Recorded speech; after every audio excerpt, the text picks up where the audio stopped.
প্রিয় গাইবান্ধাবাসী বা ফেসবুক বন্ধুরা সবাইকে আমার আসসালামু আলাইকুম।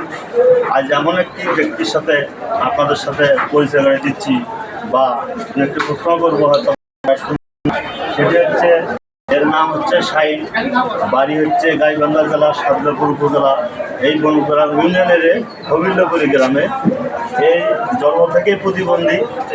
এর একটু কিছু জিনিস আপনাদের দেখাতে চাচ্ছি, সেটি হচ্ছে এই হাতগুলো দেখতেছ, হাতগুলো কি অবস্থা, জন্ম থেকে এরকম।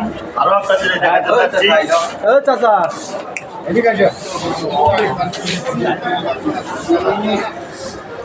এই পাগুলাকে নিয়ে চলাফেরা করা সম্ভব নয়, তারপরেও সে চলে। জন্ম থেকে এরকম অবস্থা। এই শাহিনের কাছে দুটি কথা শুনবো, আপনারা শুনবেন। শাহিন মিয়া ভালো আছো তো? সেটা হচ্ছে হলো, এই যে চলাফেরা করতে কি কোনো সমস্যা মনে হচ্ছে না ভালো মনে হয়? কি মনে হচ্ছে তুমি? কোনো সমস্যা নাই? তুমি এই যে চলাফেরা একটু জোরে কও, তোমার যেটা সমস্যা। রোজগার দিয়ে চলাফেরা করো, কে সাহায্য করে? সাহায্যটা কে করে? আল্লাহ আবার সাহায্য করে।